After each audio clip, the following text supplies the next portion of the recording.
Pour l'ensemble, garde à vous.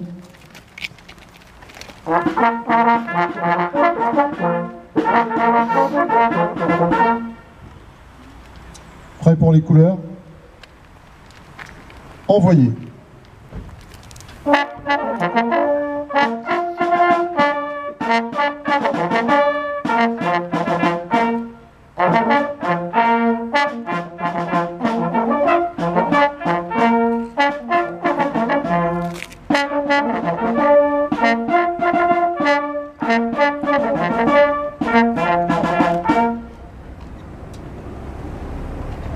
Repos. Dépôt de gerbes et de lumignon au révérend père Bunet.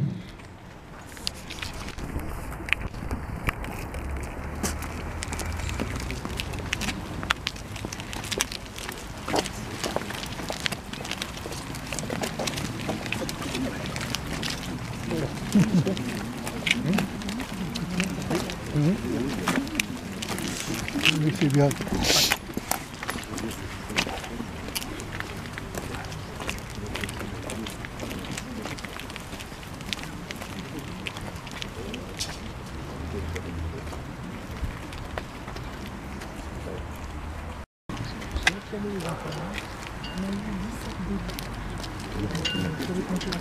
Ah, d'accord.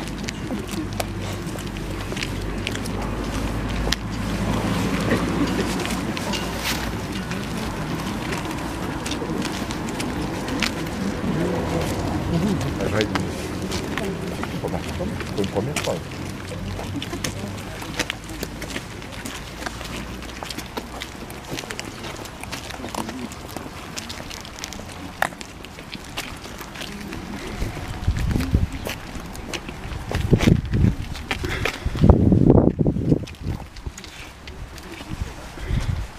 Dépôt de gerbes au monument aux morts.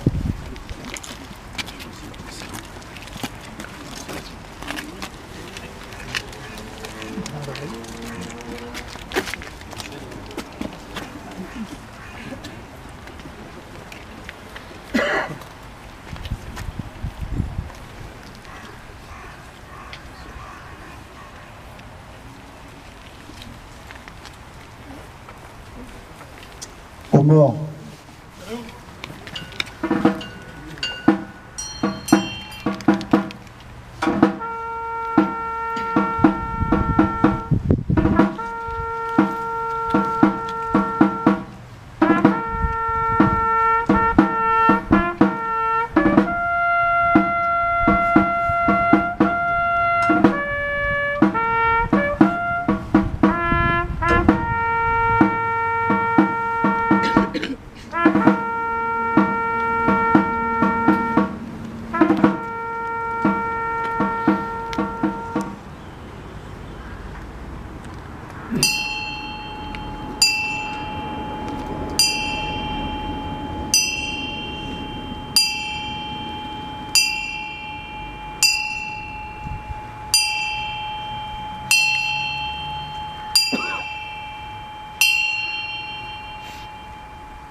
Allocution de M.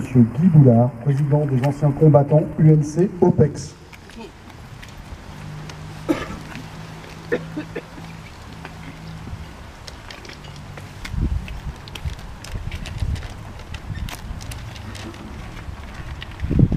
Monsieur le maire,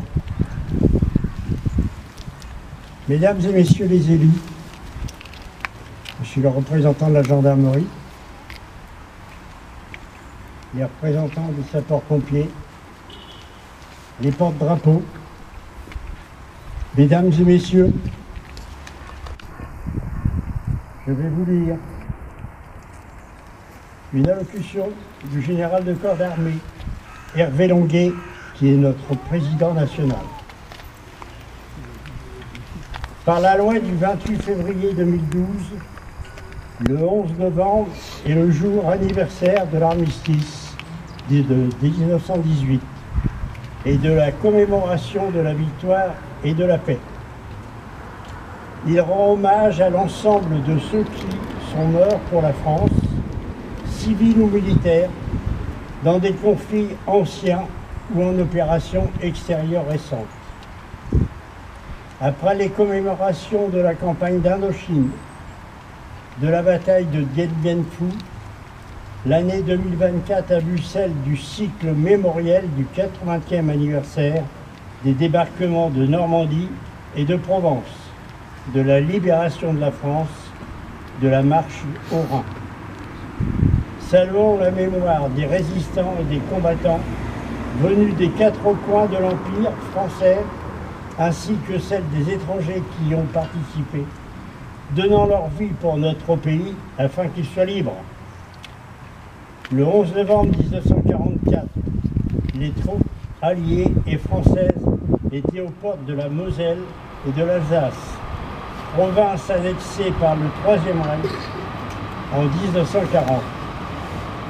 N'oublions pas les souffrances de leur population et les 130 000 malgré nous contraints de combattre sous l'uniforme ennemi. L'actualité nous rappelle que la paix et la stabilité des États sont fragiles. Des guerres majeures, hybrides, voire de haute intensité, sont possibles. Pour conserver les acquis de notre démocratie, faisons preuve de résilience, d'esprit de défense et d'unité face à l'ensemble des menaces multiformes du moment. Resserrons les rangs autour de nos armées constituées. Ne l'oublions pas, de nos enfants, petits-enfants, voire de nos voisins et amis. Comme nos anciens par le passé et nos jeunes actuellement sous les armes, restons unis comme au front. Vive la République, vive la France.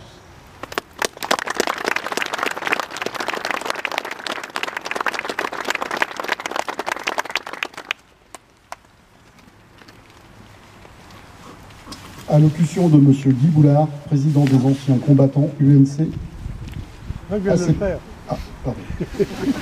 Allocution de M. Serge Seury, président des anciens combattants ACPG CATM.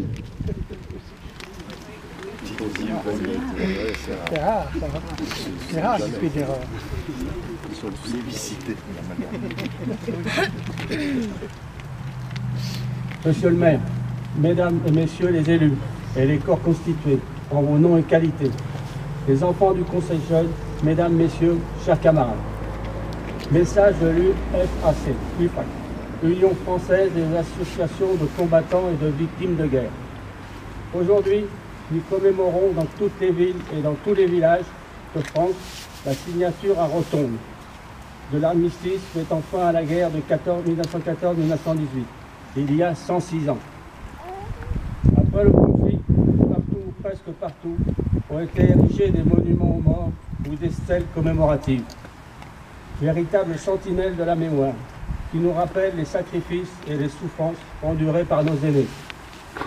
La majorité de ces lieux de mémoire ont été réalisés dans l'immédiat après-guerre et souvent à l'initiative d'anciens combattants survivants. C'était le moyen qui leur avait semblé le plus efficace pour honorer leurs camarades, ayant fait le sacrifice de leur vie et pour favoriser la prise de conscience par l'ensemble de leurs concitoyens de la dette contractée envers eux. Ces monuments sont à l'image de la France d'alors qui, au sortir de la guerre, était meurtrie, défigurée. Ils ont valeur d'engagement en ne signifiant plus jamais cela. Pourtant, malgré le traité de paix signé un an plus tard à Versailles, cette guerre qualifiée de grande, alors que rien de ce qui est porteur de haine et de division ne peut être grand, ne fut pas la dernière comme nous tous l'avaient espéré. C'est la raison pour laquelle l'Union française des associations de combattants et de victimes de guerre appuie son action sur un motif fondamental qui est de s'opposer à tout règlement de conflit dans la guerre et de l'obtenir par la négociation. Pour ce faire, l'UFAC agit résolument avec persévérance pour la paix, en particulier en direction des jeunes générations qu'elle invite à devenir des citoyens au monde sans haine ni guerre. Vive la République, vive la France.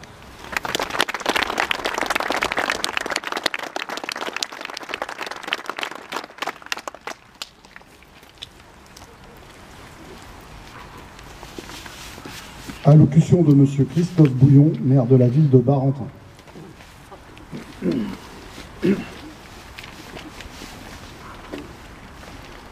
Mesdames et messieurs les élus, particulièrement Françoise Le Maire de la Croix qui est en charge des manifestations et des événements. On va saluer les membres du conseil municipal jeune. Je signale que c'est pour la plupart la première sortie. Ils viennent juste d'être installés. C'était vendredi dernier et nous sommes très heureux et très fiers de les voir déjà présents pour cette manifestation patriotique, cette manifestation de commémoration.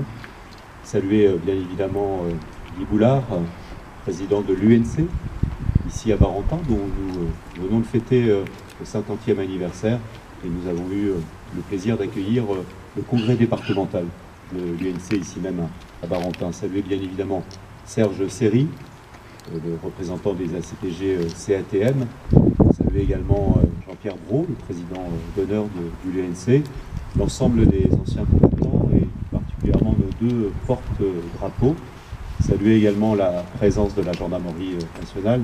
Merci Major d'être à nos côtés comme vous le faites assez régulièrement, la police municipale également, les sapeurs-pompiers de Barentin avec un salut tout particulier en direction de Françoise Navire qui a été la première femme pompier d'Europe, au minimum, en tout cas de France, et qui a été à maintes fois décorée par la République pour son courage et pour son engagement et son abnégation à servir le corps des sapeurs-pompiers.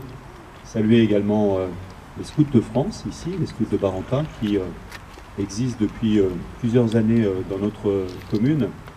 Pour celles et ceux qui viennent ici pour la première fois, l'habitude est prise, depuis toujours, d'honorer la stèle du Père Bunel, qui a été le fondateur des scouts ici de Barentin, juste pour sortir un peu avant la guerre. Et nous lui rendons cet hommage parce qu'il est considéré comme étant un juste parmi les justes. C'est-à-dire qu'il a sauvé des enfants juifs lorsqu'il était enseignant dans une école, un établissement catholique. Il a sauvé en effet des jeunes enfants juifs. Je voudrais également saluer la sécurité civile et puis saluer celles et tous ceux qui ont choisi par leur présence d'honorer les enfants morts pour la France, celles et ceux qui, pour la plupart assez jeunes, ont sacrifié leur vie pour défendre l'intégrité de notre territoire et les valeurs de la République. Je vais lire le message du ministre en charge des anciens combattants et de la mémoire. Mais je voudrais, avant cela, remercier l'harmonie municipale, sous la baguette d'Éric Giffard, qui accompagne systématiquement nos commémorations et qui, par leur présence, rehaussent par leurs obades, par leurs morceaux, par leurs interprétations, nos cérémonies et qu'ils en soient également remerciés. Je vais donc vous lire le message de Jean-Louis Thiéraut, ministre délégué auprès du ministre des Armées et des Anciens Combattants. C'était il y a 106 ans, en 1918, à la 11e heure du 11e jour du 11e mois, de la boue des Flandres à la frontière suisse, les clairons égrènent les notes du cessez-le-feu. Aux fiertés de la victoire se mêlent les cortèges d'ombre et péris en terre, accompagnés de ceux qui les pleurent. Ce sont ces sacrifices que nous commémorons aujourd'hui, auxquels sont agrégés depuis 2012 celui de tous les morts pour la France. Honorer leur mémoire, c'est écouter ce qu'ils nous disent encore aujourd'hui. Ils nous laissent un devoir de gratitude, de lucidité et d'espérance. Le devoir de gratitude, c'est tout simplement se souvenir du sacrifice de ces jeunes hommes, habités des promesses de la vie, qui ont consenti de tout donner pour que la France demeure. Les épreuves qu'ils ont traversées sont inimaginables. Pour nous en imprégner, laissons la parole à un grand témoin, le général de Castelnau. Leur vie, je cite, c'était marcher, marcher, marcher encore, marcher même quand, à demi-mort de fatigue, trempé jusqu'aux os, transi de froid et bien épuisé de chaleur et de soif dans l'air embrasé d'une journée torride, gravir la pente du terrain sous le lourd fardeau du sac, charger baïonnette au canon dans le sifflement des balles, le crépitement des mitrailleuses et le mugissement des éboues. Combattre le jour, combattre la nuit, veiller toujours, mourir obscurément dans le sillon d'un labour. Le devoir de lucidité, c'est de ne pas oublier que 21 ans après que les canons se fussent tus, il a fallu reprendre les armes en 1939. La conjonction de la lâcheté et de l'aveuglement ont transformé la der des der en armistice de 20 ans, pour reprendre les mots du maréchal Foch. À l'heure où la tragédie de la guerre a fait son grand retour en Europe, à l'heure où certaines puissances remettent en cause les fondements de l'ordre et du droit international, ceux de 14 et ceux de toutes les guerres murmurent de continuer à défendre coûte que coûte la paix. Le devoir d'espérance, c'est de ne jamais douter des ressources de la France pour venir à bout des défis qui se présentent à elle. La guerre change de visage. Et de génération en génération, les soldats de France demeurent animés de la même volonté de défendre l'intérêt de la patrie. En cette année du 80e anniversaire de la Libération, souvenons-nous des soldats du commando Kieffer qui ont foulé les plages de Normandie le 6 juin 1944.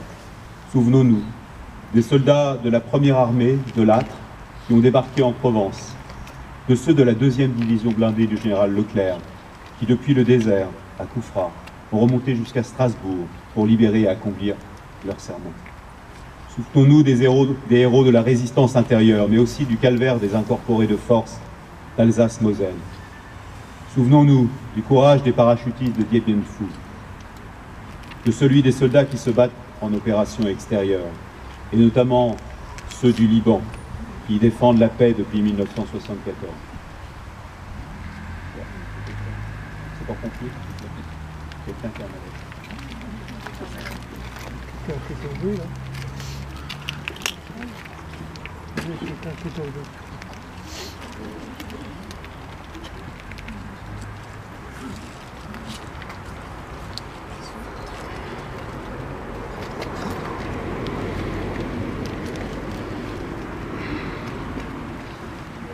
Comment ne pas se souvenir de ces combattants qui ressemblent comme des frères aux poilus de 1914. Au fil de notre histoire, les soldats pour la France, ceux tombés pour le service de la nation ou pour le service de la République, nous disent les pérennités françaises. Toujours, nos armées sont là pour accomplir leur mission. C'est pourquoi, réunis ici, au pied du monument aux morts, élus, anciens combattants de toutes les générations du feu, enfants des écoles, nous ne sommes pas seulement la garde des morts, nous sommes d'abord la sentinelle des vivants. Voici donc le message du ministre en charge de la mémoire et des anciens combattants. Je voudrais rajouter à ce message quelques réflexions auxquelles nous pouvons nous rassembler. C'est vrai que nous évoquons aujourd'hui, particulièrement à l'occasion du 11 novembre, le souvenir de ceux de 14. Mais en même temps, nous devons, comme à chaque fois, et nous l'avons fait encore récemment, au moment de fêter la libération de notre ville, nous souvenir des raisons qui ont conduit au combat, nous souvenir des raisons qui ont amené un nombre impressionnant de morts et de blessés, qui ont laissé pendant des années durant des stigmates, à la fois dans des régions de France, sur le visage d'un certain nombre d'hommes revenus des combats. Avant 1914, il y a eu 1878. 1870. Et 1870 a été très vite animé d'un esprit de revanche. Et puis, il y a eu cette course à l'armement, cette course aussi à la prise des ressources, ces alliances qui ont été tissées. ce nationalisme qui faisait son retour. C'est-à-dire qu'il y avait, dès 1970, les germes de ce qui conduira finalement à 1914. C'est-à-dire que la grande leçon de ces événements, c'est qu'il faut non seulement se souvenir de celles et ceux qui ont sacrifié leur vie pour défendre notre pays et ses valeurs, mais se souvenir aussi qu'il y a toujours, ici et là, les germes de la haine, du nationalisme exacerbé, de la négation de l'autre, qui conduisent toujours au malheur. Ces mêmes leçons n'avaient pas complètement été apprises lorsque, quelques années après l'armistice, il a fallu à nouveau se lever pour défendre l'intégrité de notre pays, se lever pour défendre les valeurs de la République, se lever pour empêcher que le nazisme couvre le continent et une grande partie du monde. Il y a eu pourtant entre 1918 et 1939 la même haine réchauffée, le même sentiment de revanche alimenté, la même idée que finalement ce pourquoi celles et ceux de 14 s'étaient battus n'avait pas tant d'importance que cela. Et c'est cette grande leçon qui doit nous accompagner aujourd'hui, depuis que nous sommes en paix, même si nous ne devons pas ignorer que la guerre est aux portes de l'Europe. Il y a à travers le monde, encore aujourd'hui, des hommes et des femmes animés des pires totalitarismes, des pires idées, de celles qui conduisent immanquablement à la guerre. Je voudrais terminer mon propos par deux faits qui sont remarquables et qu'on ne cite pas assez souvent. Le premier, c'est la contribution déterminante des femmes à la victoire de 1918. On évoque, et on a raison de le faire, toujours l'héroïsme des combattants, les faits de guerre sur les théâtres d'opération. Mais comment ne pas oublier que derrière le front, pour faire en sorte que les usines fonctionnent, pour faire en sorte que la vie se fasse, pour faire en sorte d'accompagner, de soigner, il y a eu des femmes. Et malheureusement, quand l'armistice a eu lieu en 1918, on n'en a pas pris conscience, puisqu'il a fallu attendre 1944 pour qu'enfin le droit de vote soit reconnu aux femmes. La deuxième leçon, plus particulière ici à notre commune, Barentin, c'est le courage. Et le courage notamment d'un homme qui s'appelait André Marie. Nous connaissons son parcours ici même à Barentin. Ceux dont nous ignorons peut-être pour un certain nombre, en tout cas je profite ici même de la présence des jeunes générations, c'est qu'il a été non seulement élu sous 3 républiques, mais qu'à 2 reprises, il n'a écouté que son courage pour s'engager et défendre notre pays. Et il l'a fait notamment en 1917 en s'engageant à peine 18 ans, en s'engageant dans un régiment d'infanterie artillerie. Et c'est donc à 20 ans seulement qu'il est devenu ancien combattant et qu'il a, avec ses camarades, veillé à ce que toujours on se souvienne du courage et des épreuves vécues par ses camarades. Alors oui, c'est en souvenir de toutes ces raisons, c'est en souvenir de toutes celles et ceux qui ont défendu notre pays que nous disons aujourd'hui « Vive la France et vive la République ».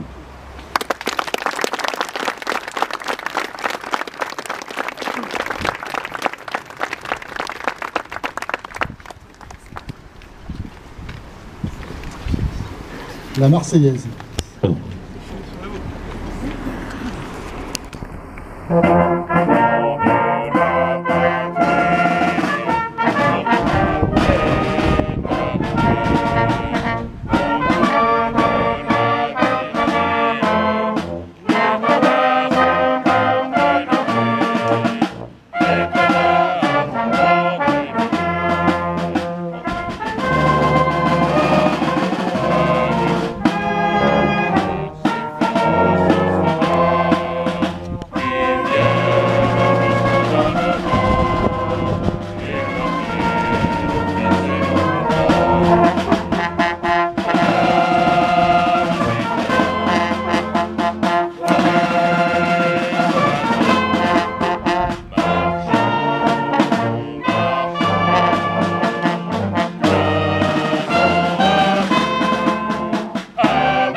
La cérémonie est maintenant terminée. Nous vous remercions de votre participation.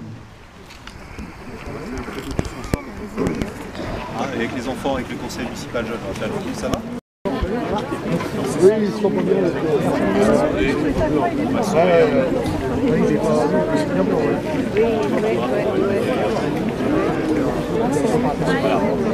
Alors attention.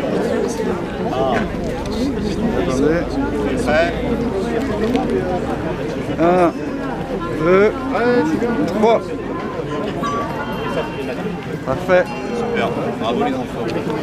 Bon, vous allez pouvoir